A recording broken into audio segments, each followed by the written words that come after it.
You're good. What's good, my G? What up, bro? I just got off a call with a business associate. We were working out a deal on some stuff. Are we live? Yeah. Oh yeah. What's Oh up? yeah. Yeah, Got- man. Just been doing biz and the whole nine. I love it, my brother. Love it, man. Izo. Hey, what's up, Uncle Jay? Izo. Look at that bow. Oh, Dude, she's so cute. she's fresh to death. Yeah, the Jordan jersey. The mic tap. Yeah, man. No, sorry I'm late. I just it's just been a crazy day, man. Like last night, Sloan When was. you're a dope dad, you're never late. Oh You're on dad time. no, I know. Sloan was rolling around, and so we switched sides of the bed last night. So I slept on the right side. Claire slept on the left, which usually I sleep on the left. She sleeps on the right. And Sloan is like a magnet to the right side of the bed. So like instead of her like sleeping by Claire all night, she was like kicking me in the head and like smacking me and yelling at me and poking me in the ear. So I did not sleep well. And then yeah, man, I just woke up and started doing my routine and had a bunch of meetings all day. So apologize for being late there. Nah, man, you are good. We did we had so we just started sleep training her on Friday. Yeah. And she wasn't that bad on the first 2 nights, but of course Sunday night when I gotta work on Monday, Yeah. didn't sleep. Like last night, I slept maybe like an hour. I'm like, dude, like you've been sleeping so well, and just turn up. Oh, Baby goes up. So I'm running. Yeah, ain't that right? That's how we turn up. That's it's the meet and greet. Oh man, she is on 11 now. The crazy thing, right? The craziest thing is last. Yeah. Dude, last week. So Yeah. she is unbelievable. She's standing up right now, by the way. She's unbelievably strong. And last week I just saw her on all fours, and I was joking with Jasmine. I was like, oh, she's gonna be like this crazy 4 months. She's on all fours, and she's going to be crawling. And it was like she's not be crawling. And I put her on her little her play mat over there. Yeah. And I turn around, just getting some stuff done. And dude, she's like inching forward, like moving her legs. That's dude. It wasn't a scoot. It was just like she was like literally. She's like crawling type thing, like moving, scooting forward. Yeah. Right. And like, what's the politically correct way to say like bad crawling? She was like crawling like really, really bad. But it was like, yo. Penguin crawling, right, or something like that. How long was it till Sloan started crawling? Yeah, so I was gonna say with Sloan, she just, I mean, still she's like doing a weird crawl thing now. Like she's not full on like on all fours, like doing the normal like crawl. She like throws her leg out over her like shoulder, weird thing, like Gollum almost, like literally like Gollum from Lord of the Rings. Like she like hops around. It's pretty creepy actually. Schmeagol, Gollum. But no, she started probably like 6 months showing like real interest in crawling. like where she was doing that sort of like wiggle thing, like a worm, just like trying to move around. Mm-hmm. And then she eventually started doing like the pulling herself. And then like 2 weeks after that, she was like doing the Gollum crawl. Right. So like, yeah, but dude, she didn't start standing up until like a couple of weeks ago. She's like grabbing on her crib and standing up and like dancing and stuff. Do you catch her doing it? You catch her in the act? Like, Yeah. when she's crawling, when she's standing up? Yeah. Where was it? Was it in the crib? In the crib, thankfully. Yeah. No, like, so what I did when I started seeing her stand up, she'd like fall back, and she's good at falling. Like, she's like a stunt man when she falls. She like does this weird like roll thing once she tuck and roll. She's dope at it. Yeah. But I'll throw a bunch of pillows in her crib and let her just like stand up and like jump into the pillows, and she really likes that. And so she got more confident doing that. Were you an athlete? No. Was Claire at all? You know, I've always been into extreme sports, like of snowboarding and skateboarding. And I played basketball I played basketball in like my teens a lot, but I wasn't, you know, but I wouldn't say I'm athletic. But no, Claire was a dancer, you know, dance team and all that stuff in high school. But no, neither of us are sports. No. So Sloan, if she's into sports, I'll be surprised. Claire you never know stuff like that too, actually, when she was younger. But yeah, but both of you guys have like athletic builds, though. for sure. Yeah, no, like I run and stuff like that and work out, but I've just never been on like teams or anything like that, really. So you guys, bro, you've got the background where like she's got that brute strength. You got the football. And what did Jazz do? Did Jazz play sports? Jasmine would have. So like all of her brothers and stuff, they all played soccer. Yeah. And girl, come on, she's wilding. You know, she has that that's that Ronnie Davis in her. That's that Ital's. She's ready to hop on the mic, spit a hot 16, do whatever is necessary to get a platinum record. That's right. We're ready to take her there, man. Like, let's go. She has the DJ booth over here too. Let's go. So, dude, her DJ booth is sick. She hates it. She like hates like the melody on it, but she loves that boom bap shit. Yeah. Like she hits she hits the this little scratch. Listen. You hear it? No.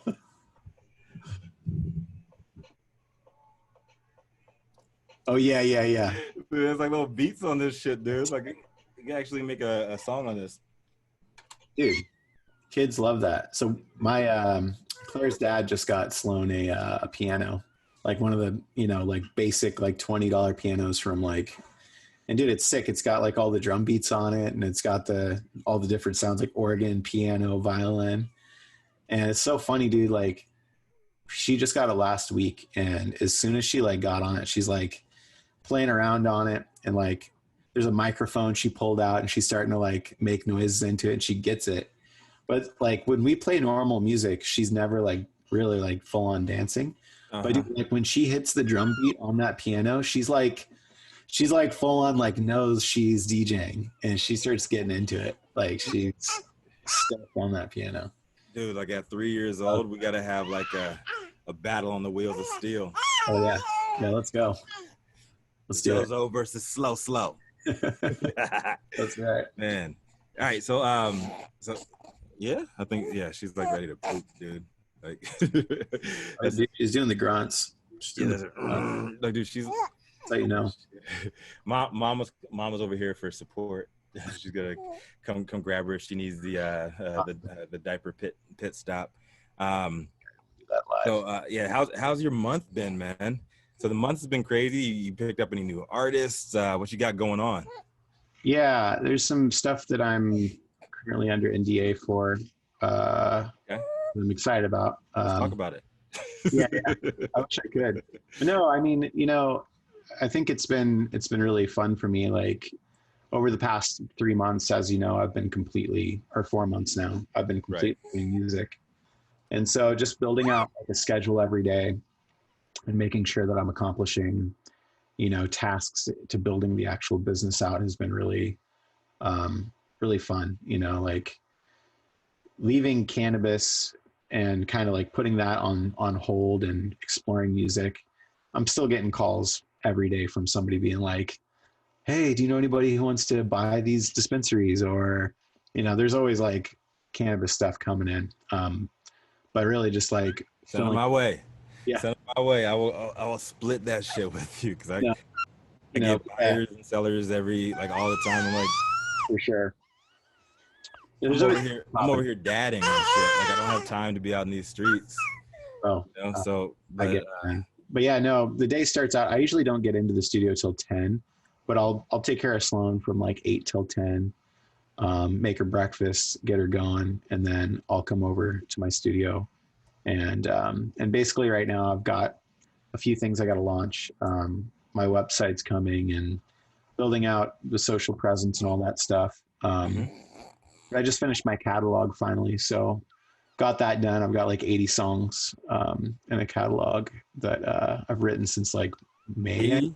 Yeah. Is that like how many songs do you go through for one album? So an EP, I'd probably be releasing like up to 10 songs on like a half an hour of music or so. So like with these though, a lot of these are going to be more so like for like sync, so for like videos, movies type stuff. And then also probably half of them could be shopped to artists. And then I might do like an instrumental release or something. Right. Dude, the instrumentals, like motherfuckers just don't know. They don't know how dope that you are, man. I appreciate that. Thank you. I knew that since day one, though. I know, man. You've always from day one. Dude, she's like wilding, like for real. She is not. She's like no nap today, like no nothing. She's not screaming though, so that's good. No, she is. She's teething. So, yeah. She's rolling. Did Sloan have any teeth yet? She's got 2 bottom teeth, and her top are coming in right now. Yeah. And her 2 bottom. I think her bottoms are coming in. But Jasmine, her sister, and her sister's kids, they all got them early. Yeah. And I was like gummed out till I was like 1. And just gumming like a motherfucker. And she is, it looked like when she came out as a newborn, we're like, yo, she needs to bite your nipples off. Because they're like, you can see the indentations and everything, but she's 4 months in. We gotta give it to the ladies for the breastfeeding thing. Shout out to the ladies, man. Shout out to the ladies for the whole anatomy thing, and being that vessel of life. And honestly, like children cheering in. Can't imagine that if like roles were reversed. I don't know if I could do it. I'd go straight to the bottle for sure. Like they've got a superpower. I couldn't do it. Like, would it be formula, or would it be would you pump? I would pump for sure. That's what I would pump. There'd be a lot of chest hairs in it, unfortunately, but I would definitely pump.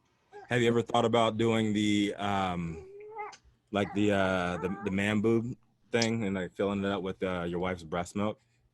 I mean, no. You really have like a what is it, like a backpack thing, and it has like fake boobs on it, or how does that work? Dude, like it's strapped with a single boob, and it's the man boob, right? Yo, it's crazy. I'm about to bring this shit up. So it's this shit's made in China. Shit's made in China. Like every day. Like I used to joke about this thing. Okay. And I used to joke about this thing, like me and Jasmine. It's like in the back of your mind, it's like, yo, kinda. And I think Zora wants it. So, like, I'm not gonna spoil her though. I gotta be careful. Like, how do you? Man boob would be going a little too far. Because I've seen you with Sloan, and I mean, I'd say you love Sloan like about as much as I love Jasmine and Zora. Like our love is on par. So like how far would you go to make sure that your baby girl is taken care of, but at the same time you ain't spoiling her? Yeah, so this is actually a sensitive subject right now because, like, with the grandparents thing, like Papa Bruce, Claire's dad, he loves Sloan, right? And like Uh-huh. he wants to get her like toys, and he wants to, but like with that sort of thing, like right now they're a baby, so you're not really that worried about like, they don't think too much of it. But as they get older, just kind of giving them whatever they want, and it's like, I don't know, man. I don't know what the cap's going to be because, like, I guess you got to just kind of see personality wise, like, what can they handle? You know what I mean? Like, Right. what do they really need? Like, for me, I know obviously as soon as she's old enough to like really appreciate like musical items like pianos and guitars, Right. I mean, I hope she likes that stuff because I'll want to just get her the best of everything and let her go crazy on music. But at the same time, like making them work for it, obviously, like they have to want it and all that stuff.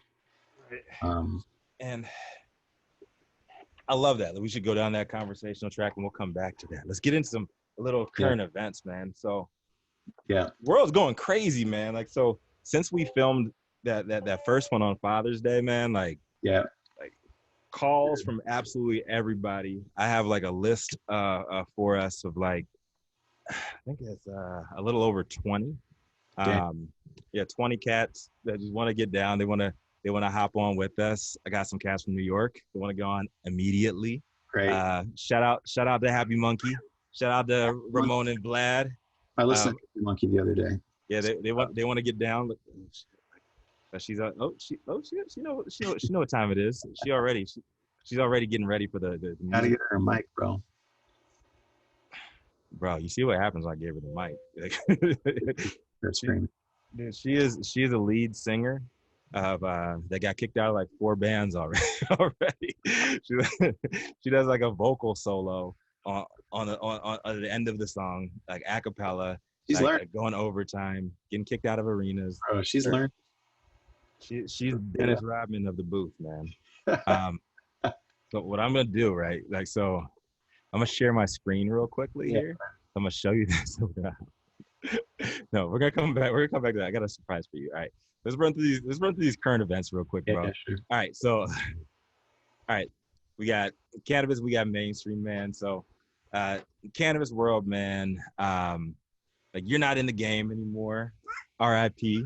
But I'm um, keeping an eye. I keep an eye out. keep an eye out on See what's shit. happening.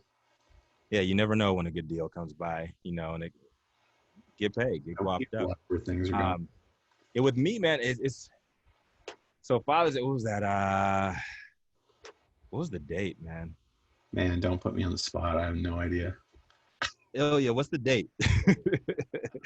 I got my IG live over here. Yeah, we're new dads, man. We're new to this shit. Yeah, I'll have to Google it.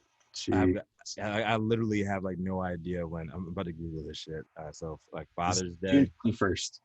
okay. So June 1st. It has been. It's that long ago.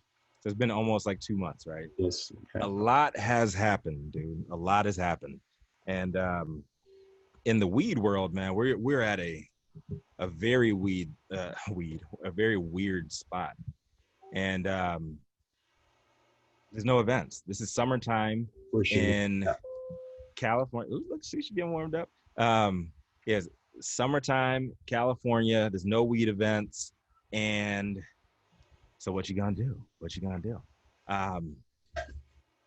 The pandemic was a blessing in disguise for me because it got me to sit my ass down, number one, and I get to be with Zora, like full time. And so I have an 80-20 rule. 80% is family time. The other 20%, I do get a little bit of work in. Yep. And I've been working on a couple of projects. I got a big project I'm doing with some power players in the industry. So watch out for CHEM. So CHEM, Cannabis Health Equity Movement, and working with the Knox doctors up in Portland. Cool. So shout out to Dr. Rachel, shout out to Dr. Jessica, and Mama J. had Dr. Janice as well. We're doing some excellent stuff now. We'll be doing some excellent programming with HBCUs. We got a land bank. We're building a land bank with Black cultivators, like connecting Black cultivators with Black landowners in the South, and just creating a network with that. And we got so much more stuff. We have a marketplace coming out, augmented reality, and I'm not joking. Like, augmented for what? What's augmented going to be like? We can talk offline because we're gonna be slow rolling that out too. We can talk offline. And yeah, the big thing on my plate though is me and my team, Canavision, and I'm super excited, bro. Super excited about Canavision. And Canavision is giving a voice, broadcasting voice to the unsung heroes of the cannabis industry, the emerging markets, right? Yep. And it's the biggest thing I'll always say about CannaGather Digital. It was the best 90-day unpaid internship I've ever had. Yeah. I just learned so much. I saw where the eyes were coming in the pandemic, and so much heat coming out of the emerging markets. And I've been talking to folks in Detroit, talking to folks in Washington, D.C., Connecticut, Newark. Shout out Newark. Shout out. What up, Gary? And just put together a squad and just data-driven everything. I picked up our first investor and super hyped about that. LLC paperwork came through today. Got to get our shit notarized and we're good to go.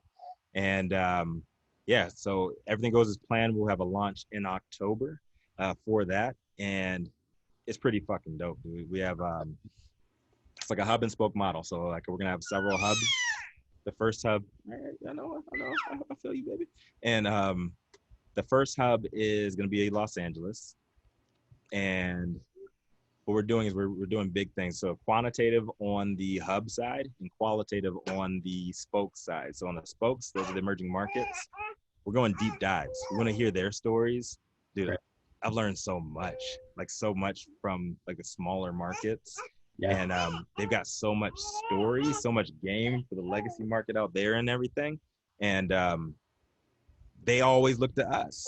So that's the biggest thing that I saw in Canada. The folks that were coming out every single week, the folks that were actually paying for tickets, the folks that were buying sponsorships and everything, those were the emerging markets. And they wanted stuff for their markets because they're just getting started, mostly medical side stuff. And so much opportunity there, man. And I'm gonna drop these gems on everybody. Look, everybody watching right now. Hit up the emerging markets, man. LA, love my city. Like love my city. Portland, super dope. Seattle, awesome. Denver, cool. And but the emerging markets, man, those are stories that are untold. And where when we were doing live events, you know, you're super duper competitive in markets like LA and it's like your market up in Portland. When you were down in LA, it was even crazier.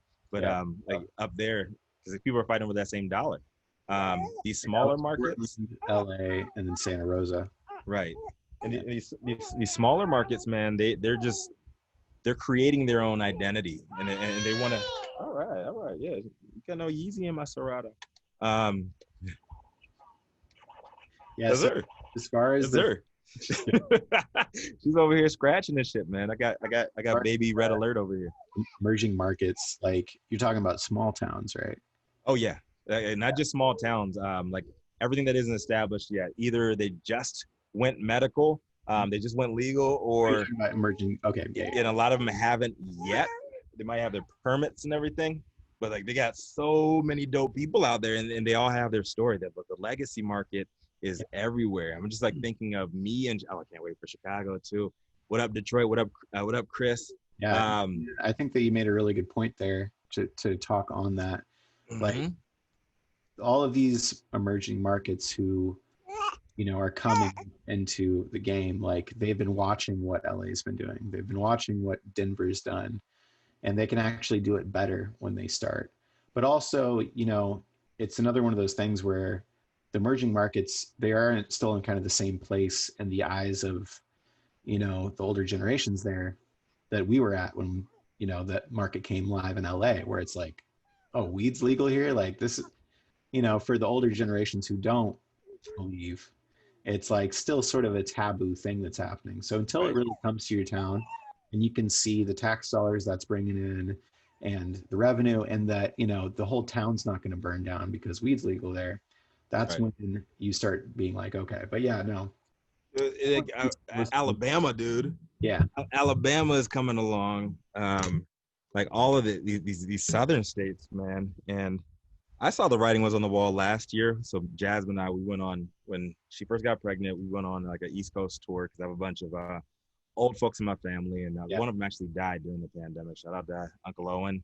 But I really wanted Awesome. to make sure that they met Jasmine, and we were like, we didn't tell anybody at all yet, and we're gonna go tell the elderly folks that couldn't travel out here that might not see her.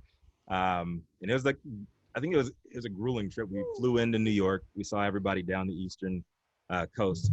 Oh yeah, shout out to racist ass South Carolina too. This white lady tried to run me over. Like I still have the video. I'll put that video out too, and I hope people find her and fuck that cop too. Ain't that right? Yeah, yeah. No, Yeah. like a woman tried to run me over in the parking lot, like no joke. All right. She's like, man, she wants to touch the screen, man. Like she's like, she wants to. Thanks. Get some relief. There she goes. Yeah, mama came and got her. All right, so just a little bit. I'm out there all day, dude. So it's daddy daycare. So we have a split. My work days technically are like Friday through Monday. So Tuesday through Thursday from 7 a.m. to 7 p.m. This is daddy daycare. I get it in. And we play all day. She does not really nap that much at all. She just crazy goes. And I tell all my people, if you need me on those days, you want silence, call me before 7 a.m. If not, you can call me. And I'm going to put something on the calendar, but you can call me and 50-50 chance she's wilding out. Sleep training thing, like a lot of our friends have done it and it's worked well for them. Others, they've tried it and it hasn't worked, So like, I feel like a lot of the friends we have who have been doing it and been happy with the result, it's like, they're kind of just going with the flow with the baby and seeing what they want to do. With Sloan, it's like her sleep schedule, it changes every day, like sometimes she naps at 10, sometimes she naps at 12. Right. And then sometimes it's like 4 or 5, the second nap. It's really all about just figuring out. How long? 20 to 45 minutes. Sometimes we'll get an hour or so, depending. That's nice. That's actually not that bad. If Zoe's playing that much, dude, and she's not, going down for naps, bro, that's nonstop. But some babies don't. They just want to go. She's like her daddy, man. And I was afraid of that. Me and Jasmine were afraid of that. We just joke about it. And like now she's here, like she turns up, dude. She like turns up. Like she always like, she loves mirrors. So we'll be in the mirror and I'll do the rocket with her. she'll wait, she'll like squat down and like to collect herself. And I'll go into the mirror and she's like giggles like crazy. And I got like a whole rocking chair. Like I have no idea what the magic is of that rocking chair, but she will like giggle for like 30 minutes on the rocking chair. It is nuts, man. Let's run through what's going on in the world, man. So let's go. Cannabis world is crazy right now. It's a crazy shift. I've been doing like a more content production. Shout out to Infused Digital. Shout out to Cannabis Capital. Got some shit coming out of there too. We'll be working on with some great artists coming up as well. And I can't wait till we stop recording and we can talk about like who we're gonna be working with. Just super excited, man. These last couple of weeks. Shout out Superbad Inc. I'm pointing at my head. Superbad Inc. up there. We signed the first ever pro skimboarder to a cannabis brand, and shout out Brad Domke. And Brad actually has the Guinness Book of World Records, so Guinness record, I should say. Largest wave ever ridden on a skimboard. And we got to see him do his thing. Like this past Monday, we just did a photo shoot with him. sick athlete, man. So shout out to the surfers. I never learned how to surf, and animal because you're like you got to have the sprint game. Yeah, and that's the thing. He's never played like traditional sports, but I learned so much. Dude's ripped, right? And I promise you, he's maybe 5'11", maybe 6 foot. I promise you, the dude can dunk, man. This guy's like absolutely ripped. He has like a big trunk, too. And the way I would describe skimboarding is it's like street ball, like street basketball, for motherfuckers from the hood. Like I'm from the country, right? And so we play like on gravel courts. We play on dirt courts. We find a way to play. And basically that's what they did. Like he grew up out in Orange County, and well, he was actually in Florida, but he came out to Orange County, and all the big waves are in Hawaii. Like we have like harsh waves over here, but like, what are we gonna do on them? So they like shorten their surfboards and just like start doing like mad tricks. So there's like 360s, like flips and shit. Yeah, skimboarding, they super dope, dude. They jump, they go into the waves that are closer to the shore, like the shore breaks. Right? Right? Yeah. And they catch them and they ride them out. It's so crazy. Yeah, that's shout out to humans, man. We adapt like a motherfucker, wow. And we just find ways to just get it in.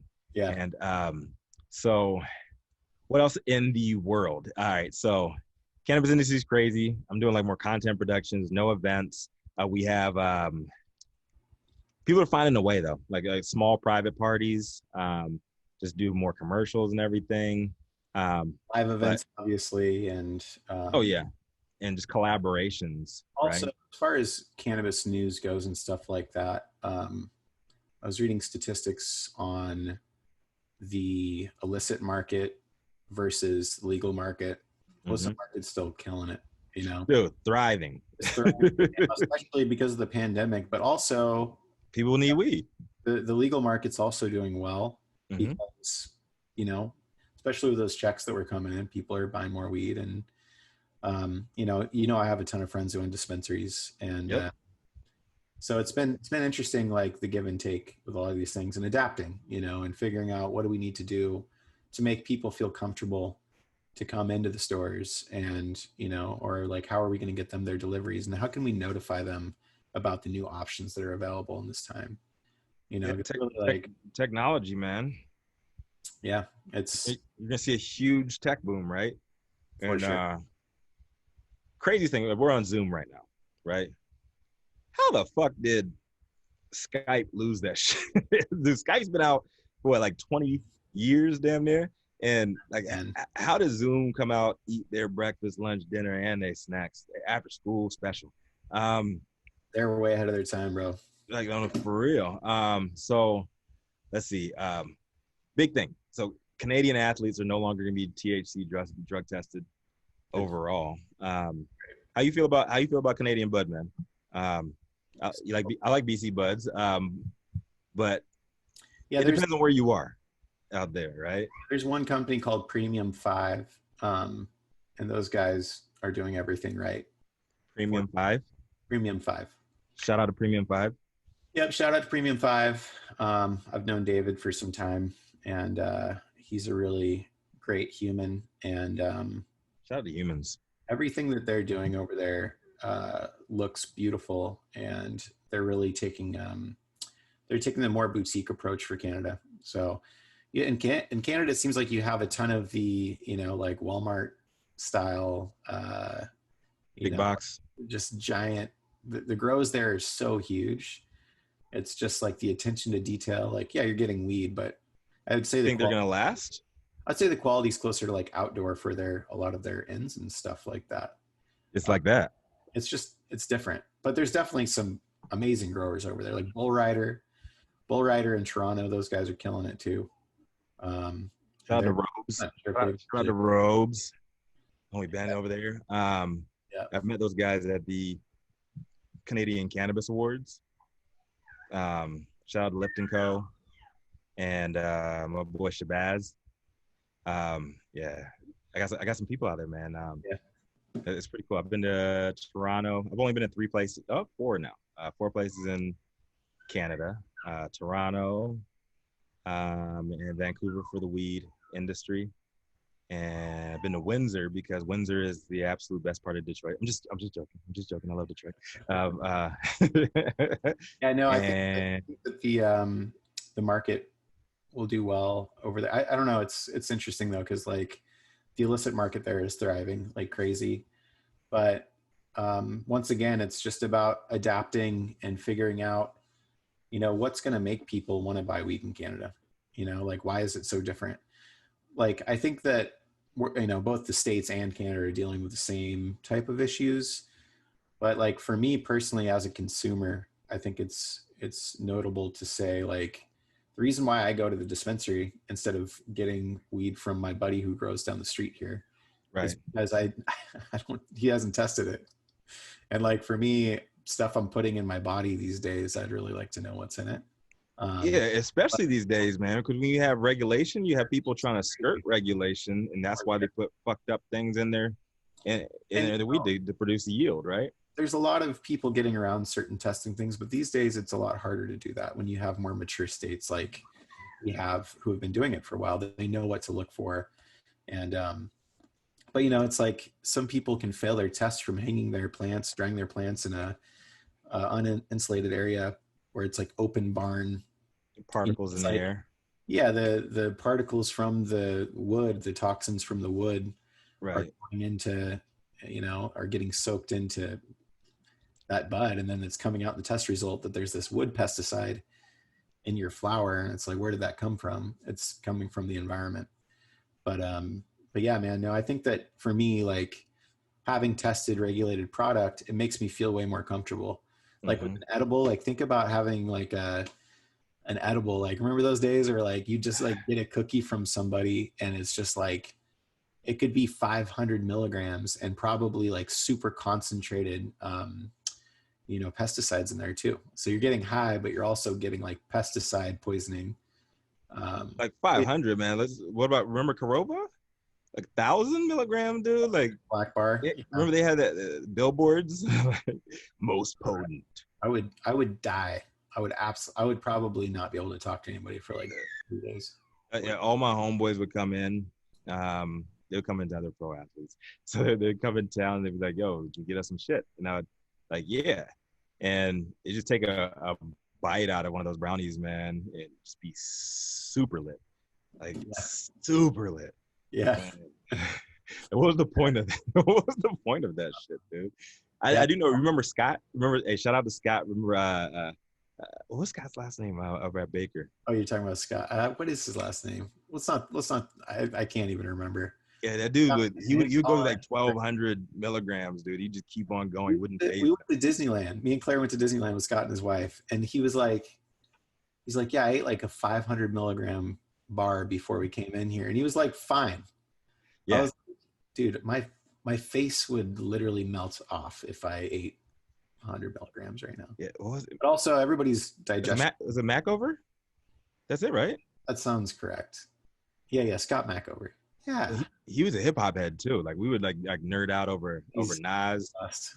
and Scott's- and he was mad cool. He was like a super duper weed nerd, and he did teach me a lot about like extraction and shit like that because I just smoke, man. Like that's just the Cali thing because it's not.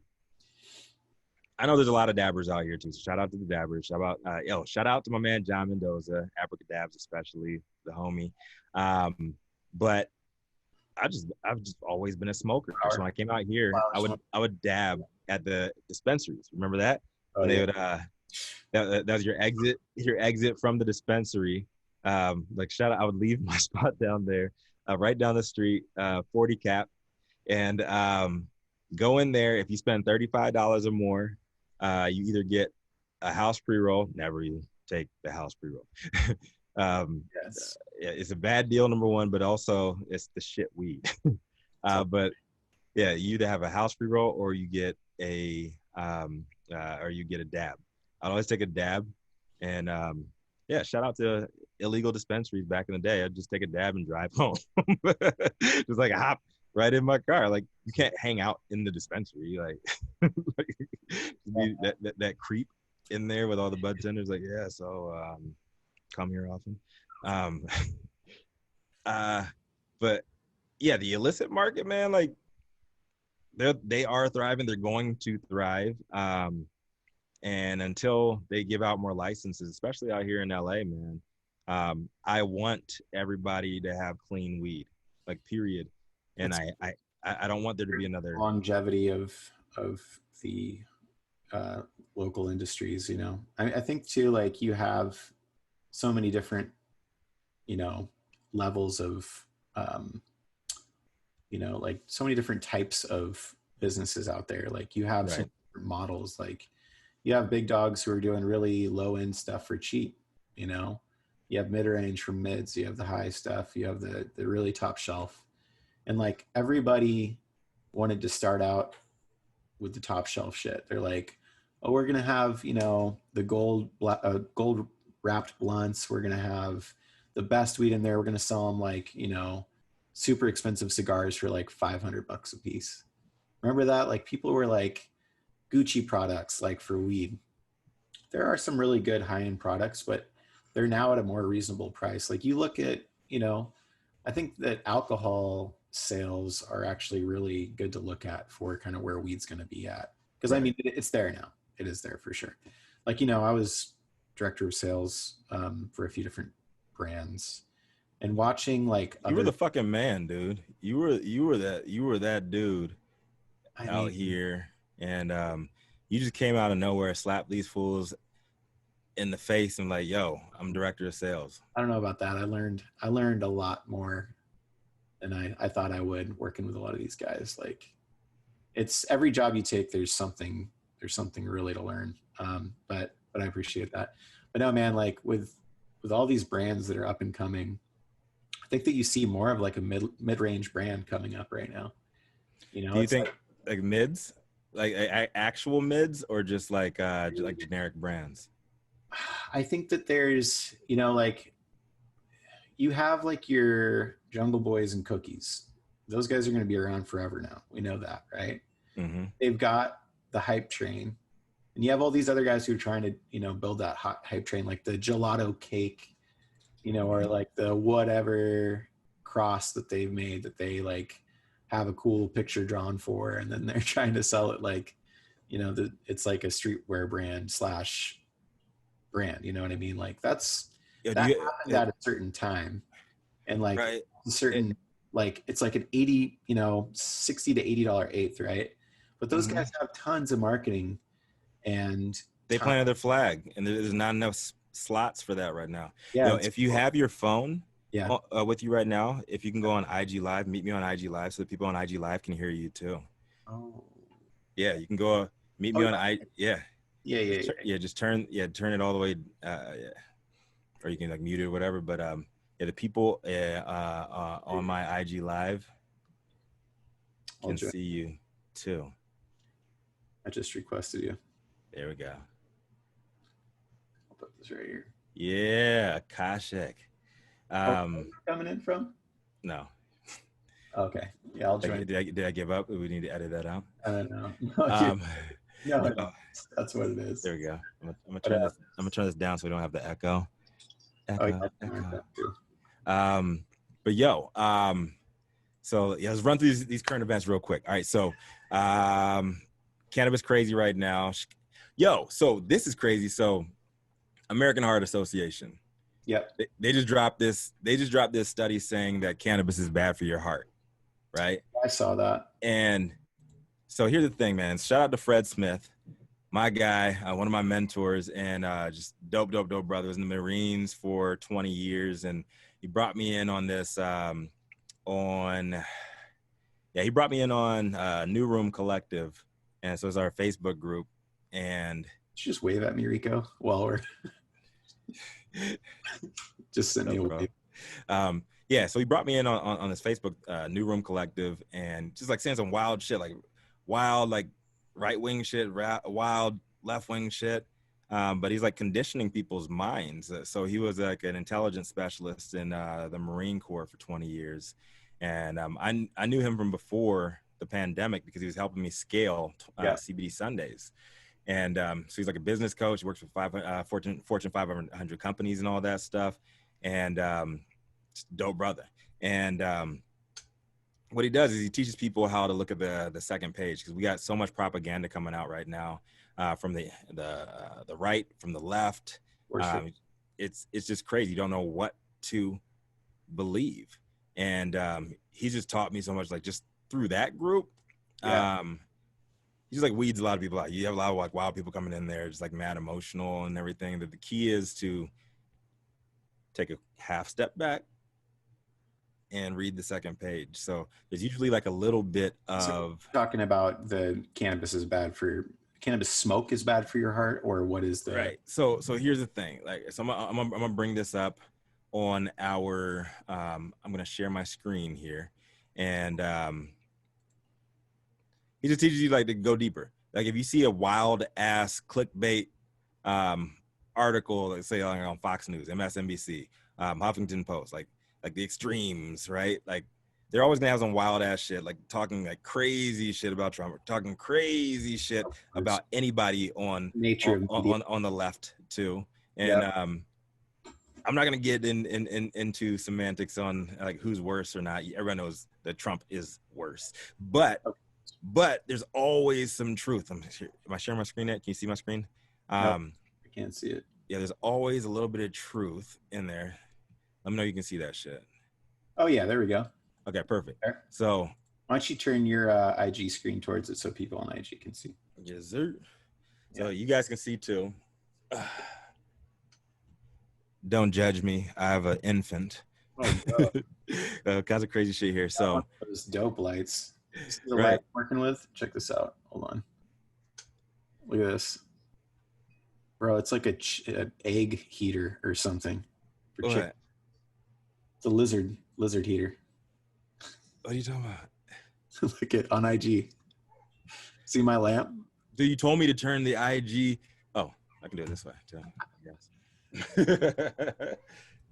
All right. So. All right. Dude, what is that? It's like a chicken lamp or a chicken. I don't know. Anyways, I fucks with it, man. It's pretty dope. I like chicken. Keep being racist. So all right. So how cannabis and THC might affect your health. Now watch this shit, right? You go in here in the health line. It was actually by the American Heart Association. Is it heart.org? Yeah, I think it's this one. All right, so this came out a couple of weeks ago. And first thing I do is I go in here and American Heart Association. You think that it's good, right? We've been hearing about American Heart Association forever, right? And like, you think you trust them, but like now that I've been given a brain transplant and my man Fred like coached me up like on a propaganda and how you shouldn't believe anything, period. Like as a black man in America, we already don't believe shit. We've been lied to forever. But this is the craziest shit, right? So you look on here and it says marijuana could hurt the heart and blood vessels and like blah blah blah. They're just like talking shit, right? And I'm like, yeah, I'm like feeling bad about this shit, right? Yeah. But you know, I never read anything for face value. If anything evokes any kind of emotion out of me, I take a half step back and I dig deeper, right? Yeah. And another thing, like on theirs, like they have like they have recipes and shit like that. And let's see. You see American Heart Association recipes. Watch this shit, man. Like they got like beef stew in there, right? You know what's one of the biggest causers of heart disease? Red meat. Like it's all about that money, man. So these long story short, they've been touched. Like don't believe nothing that anybody tells you. Don't get all upset over any of these clickbait articles. Love your neighbor. There's something to be said about, you know, them coming out and saying, hey, cannabis smoke is bad, or cannabis is bad for your heart. Right. I mean, in a sense, it's like, I want to know, health wise, like if I'm choosing to use cannabis for medicinal purposes, like a lot of people do, what are the risks and benefits, right? So personally, like if cannabis smoke is like, for me, I have a history of heart attacks in my family. I don't think that cannabis smoke is going to cause me a heart attack, but if there was something genetically where it's like, hey, if you have this genetic exposition or this genetic, if you're more susceptible to this or that, you should really talk to a doctor before smoking cannabis or eating cannabis or whatever it is. It's always good to know. But yeah, if you're using weed as medicine, period, you should treat like every other medicine, right? You should go to an expert with the shit and like, yo, I have this ailment. How should I properly dose? Yeah. If you have a heart problem, if you have I don't know, you got COVID, that's relevant right now, right? You got COVID-19. Hey, you probably shouldn't be smoking weed. Cannabis cures COVID, they're saying. There's like 3 Forbes articles saying that cannabis cures. Don't quote me on that, but mids? No, not mids. They're saying that. Mids save lives. Look at that.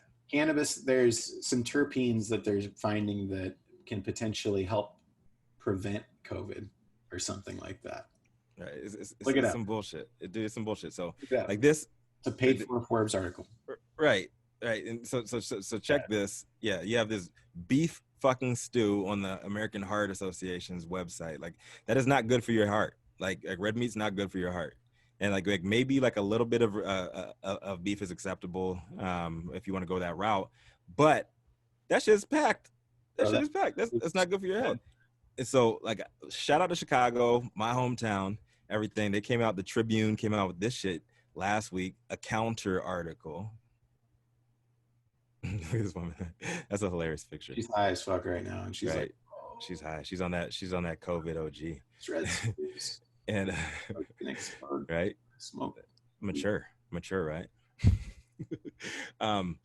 And so this new study comes out: 2 million individuals with heart condition used cannabis in the past year. Since its Schedule I classification, marijuana studies have been hindered by a lack of knowledge and support. But new information, new shit, new, appears to contradict earlier findings that marijuana CBD are to be avoided for certain people with heart conditions. Holla at your boy. All right, so those with AFib, atrial fibrillation, it's suggesting that it is not detrimental as we originally thought, right? In 2017, it said it was. Like now they're finding out that it doesn't. Like weed actually does. It mends your lungs. Like there's a reason why Method Man is called the Iron Lunga, right? He smokes so much weed, like his lungs are iron and he can never die now. So, no, bro. I think that it's kind of goes without saying that. Moral of the story: turn your TV off. I would say just do some better digging with that stuff because I think it's just like any news that comes out. The media, their whole thing is to just, their jobs are to obviously sell stories out. So if something that big on something like cannabis, which is a huge topic, not only for consumers, but investors, right? That's fucking huge news if weed is bad for your heart. So, I get it. So going on here. All right. So Democrats and Republicans, have you been watching this? How many times it's getting me real pissed off saying that it's the unconventional convention. Like, come on, dude. Have you seen any of it? I'm not watching it. I mean, I'm part of the it's a very important time to use your voice and, I'm very proactive with my opinions and all that sort of stuff, but the convention stuff, it's, if there's anything that I really need to know, I don't want to spend hours of my life being angry at the TV. So like I usually go in and read after the fact. Like you just can't be angry. No, I know. There's just a lot of shit. This is why you gotta give yourself a lobotomy, dude. Like while you're doing, you gotta give yourself like not a real lobotomy. I feel you. Like I'm gonna put you through like some of the steps that Fred put me through, and I'm like a brand new person because I was getting pissed. Like protests were going on, people still getting fucking killed. You saw what happened this weekend. Dude got straight murked this weekend, and then like yesterday in Kenosha, dude just got like popped 7 times and is paralyzed There's now. 3 boys, man. Like 29 years old. And we're so worried about like all this racist shit, and like Trump, like he came out as the law and order or whatever, so like he has to respond, and his response, we're sending in the National Guard. Like that's not gonna get people pissed off. Like that gets people pissed off, and now you have these motherfuckers clashing, and then people are taking sides of that. And while we're so worried about that, like look at what's really going on, man. Look at behind the scenes. That's why I thank Fred for like what he's showing me. Like take your emotion, take a step back, and control the controllable. Like we can't control that big shit. We can control what's going on around us, and make sure your family's good, make sure your friends are good, make sure you're in shape, and this COVID shit ain't going nowhere anytime soon. No. We don't need to dwell on the past. Like, yeah, Trump fucked it up.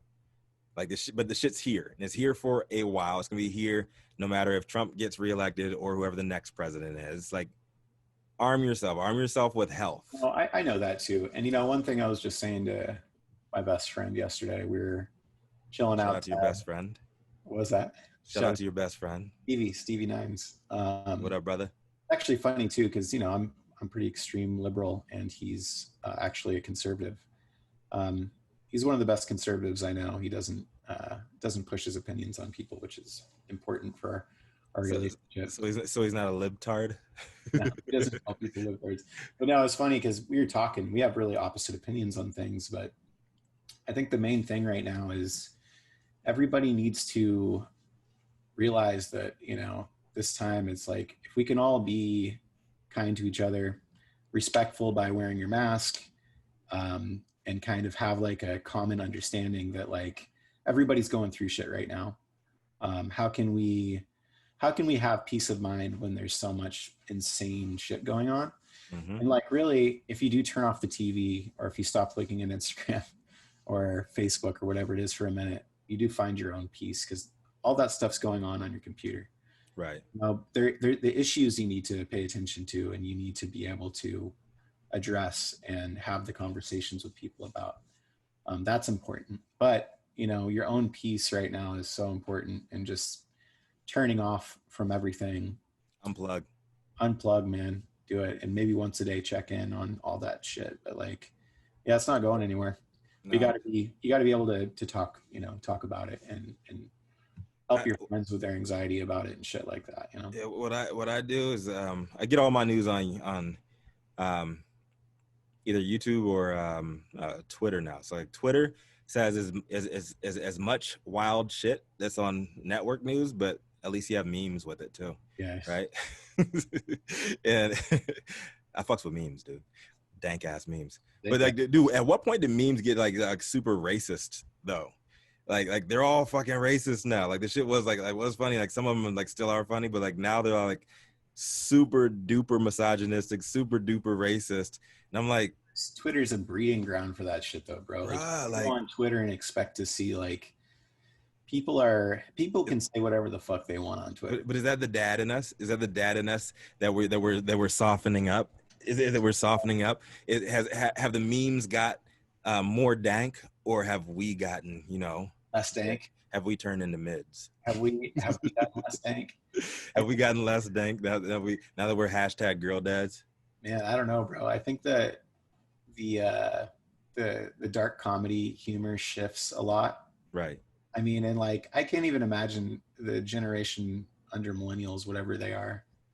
Like Zillennials, is that Gen Z? Gen Z is next, right? Yeah, for them, like coming up right now, like who the fuck is Gen Y? Bro, are we? Yeah, why was Gen Y like? Yeah, I'm going back on IG because we were on because I had it on before you came on. Remember you were a little late. Yeah. Why was? Who is Gen Z? Gen Z. I don't fucking know, man. there is a or who is Gen Y? I should say. Bringing this up though is that the generation below millennials, right? They have never lived without like technology everywhere, like iPads, you know, fucking touchscreen cell phones and computers, like kind of ruling everything. Right. So like their vision of the world is so much different than like ours. Where like, you know, like we had TV and shit, obviously, but we didn't have like a giant computer in front of us all the time that we could just like look up anything, or like we had to look at dictionaries and shit. You know, Remember encyclopedias? Encyclopedias. Motherfuckers used to buy them shits. Like, how much were they? Like a couple G's? People used to buy them shits like every year. Like, oh, did you get the new Britannicas? The new shit. The new knowledge. Shit. Like, did encyclopedias, I mean, because like what's gonna change in a year? They got like animals and stuff in there. Like how do you there's always new shit that needs to be updated in there. But like, yeah, now it's like I was just saying, the dark comedy of Gen Z or Gen Y, like it's just like it's gotten to the point where it's just like they've lived with memes pretty much their whole life. So like they can literally put a picture of like a sandwich and be like, I drove this yesterday. Like shit that doesn't make any sense at all. Right. And it's funny. It's just like the way that like internet comedy is morphing. It's like, I have no fucking clue sometimes when I look at some of these memes. Right. Like I don't get it. And no, but I fucks with it though, because remember when we were that age? Oh yeah, bro. Like our parents didn't know what the hell we were talking about. Right. Like if you said mids, if you said like some mids, if you said dank, like what does that mean, Jared? What does that mean? Oh, for sure. It's, you know, I can't even imagine by the time that our girls are older, like what the hell things are going to be like. Can't even. But do you think it's like desensitizing? Do you think it's like making us like worse generation by generation? I honestly would say that probably the Gen Y kids are going to be better than the millennials. I think that the other thing to think about too, back to the weed subject, is like there's way less of an interest in cannabis with younger generations. I don't know if you've seen that, but like, you know, like crack. Man. Look at like white kids in the suburbs smoking crack. Never thought I'd ever see the day. Yeah, man. Like the drugs are changing for. I mean, it's just like weed is like their parents' drug now, which is crazy to say. And you still have a lot of kids who want to smoke weed and try weed, but I think that the interest in it is gonna be like, well, it's weed. Like it's sort of a, you know, it's more of a. It's not anything like cool or, you know, that they can't get. You know what I mean? But also like the use of cannabis in high school students and stuff like that, like they don't care about it. They don't really want to smoke weed as much as we did. You know what I mean? It was taboo for us too. And for sure. But you look at like when did you start? I smoked weed when I was, I think 12 for the first time, and I didn't like it. Mm-hmm. It was like crazy. And then the next time I tried it, I was probably like 15, 16. And then I didn't really start smoking till I was like 18. And then I went heavy from the time I was 18 on. You know, so were you in Southern Oregon? Yeah. And I mean, everybody, even back then it was still taboo, but like all of our friends and their parents, you know, all of our friends' parents. Everybody grew. It was really accessible. But still, it was like a scary-ish thing then, you know, where we still had to be like on our shit. Mm-hmm. But it wasn't as big of a deal as some other places, you know, like kind of the crop of choice for the area. Like where you're from, is it like super country? Yeah, I mean, Southern Oregon's interesting. I've told you about it over here. You need to come visit. I mean, it's a lot of farmland, but like, I don't know, man. It's a weird hybrid over here of things. Like there's some major hippie vibes over here. Mm-hmm. And then you've got, it's not like super like cowboyish though. You know what I mean? It's more like you got like cannabis farmers, right? You got river guides, like that sort of vibe. Because we've got river guides. River people who are river guys, river guys or river guides. So it's like, like you're in Venice or some shit. Like in a gondola? Big rafts. But yeah, no, I guess it's like river culture and farming culture here. You don't have like the country, and there is that. Yeah. But it's not like the It's dominant. like Oregon's a lot like Virginia. Yeah, I guess we got that shit. Like, yeah, we had the Rivanna River. Shout out to my Flukos. Yeah, like, man. We didn't have a mascot, just like Fluvanna County Flukos, the flying Flukos. Dude, like that's crazy. Like, and y'all got a bunch of races too, right? Oh, absolutely. Dude, Oregon is the Pacific Northwest Virginia. The Trump sign. Yeah, you should. I mean, there's people driving around with their like Broncos with the like trunk cut off with like the Trump banner and the American flag banner. Dude,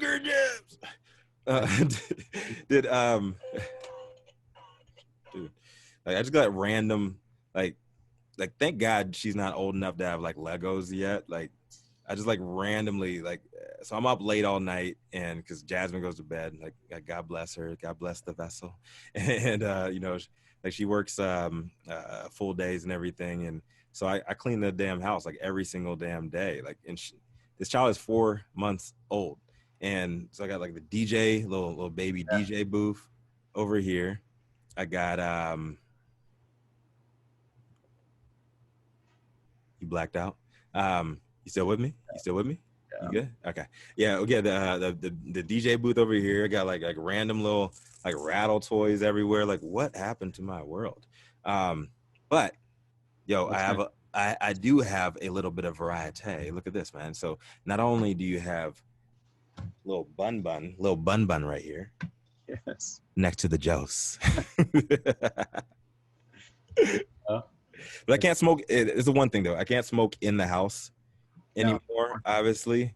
But that's a good thing because I have my office. Jasmine took over my office. This is my office as well. What up? What up? What up, CD?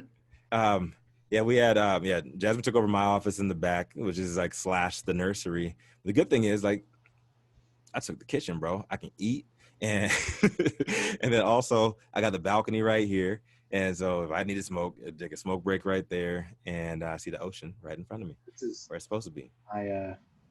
Little cave. Here.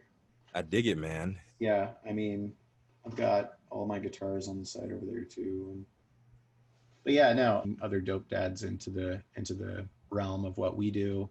And so, normalizing the shit, man, because building the network, because there's a lot of stigma still on what we do, you know. Right. You tell people, oh yeah, I've got my baby on the way, and they're like, oh, you're in cannabis. It's like the industry is a very welcoming, amazing place to be. So let's normalize that. Yeah, cannabis is a family plant, right? Mm-hmm. And I've never felt more welcome than when I came in and I was at Baker and I met Jared and our wives may have gotten mad at our immaturity and shit. But yo, like we bonded like a motherfucker, man. And I knew his ass had soul. We didn't really talk like the first couple times, but I knew he had a little bit of soul. I was like, yo, it's just like I know you're not an athlete, but all athletes, you can co-sign on this. You can tell a gym monkey from a fucking athlete, right? Like the gym rats, like they're all like stiff and they ain't got no swag and everything, but athletes, doesn't matter how big or how small they are, they got a little pep in their step, they're real smooth with it. And like that is like I saw some soul in Jared, right? So I saw that shit and I was like, yo, this motherfucker got soul.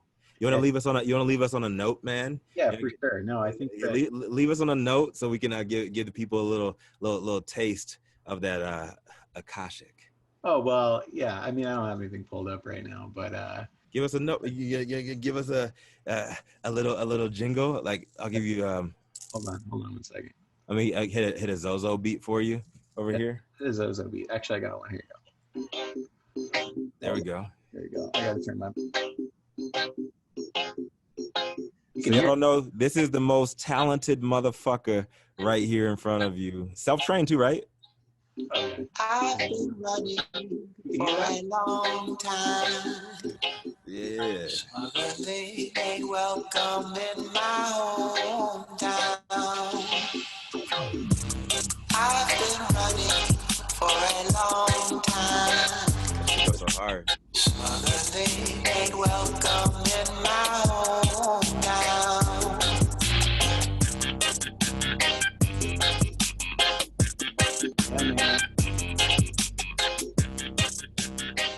That's coming through on there, yeah. When is that coming out? So I've got that out to a couple different artists right now. So we'll see what happens with it. Yeah, that's unreleased. Do you have some shit that's coming out that that is not seized yet? Yeah, man. That's not spoken for, if you will. Got some. Oh, there's. Oh no. Can't do it. Look at this. This is what he's talking about. The man boob. Yo. That's not okay at all. Like that. Hey, Christmas is coming sooner than you think. I don't want that. That makes me feel weird. I hate that. Does that make you feel uncomfortable? Dude, what would a single dad do? You know, I mean, hey. I guess you could just feed him a bottle. You don't need a man boob to do that. Hey, and he doesn't have to be Asian either, you know. Like you got like the white dude here. How come he has like the brown nipples though? Right? What's up with that though? Dude, you know a guy invented that. Dude, hey, so bro, you know what we should do is you should get one. We should review it on the show. Dude, like, hey, let's reach out to this company and let's get sponsored. Oh my God. Yo, we should get sponsored by this shit. All right, on that note, I got do a full review. Come out.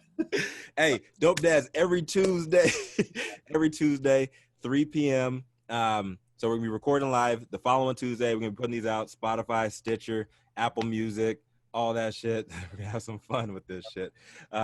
Episode 1 is in the books. If you guys want to see the backstory with both of us, go see the backstory that's on the YouTube channel right now. I'm gonna pop that on our Spotify. That should be up and running by this Friday, Saturday morning at the absolute latest. If I have a long night, you know. Yeah, check out our backstories and everything. So Jared, Rico, we bring a different dynamic, very different individuals, but it's all love. That's what cannabis does. It brings dope fathers together too, and we are singing the song that everybody knew existed, but nobody knew the words to. You know. That's right. I got metaphors for motherfucking days, yo. Yeah. All right, bro. Love you, man. That's spilled. Love you too, brother. All right, much love, man. Tell Claire I said what up. I will. Kiss Sloan for me, man. I will, man. All right, bro. All right.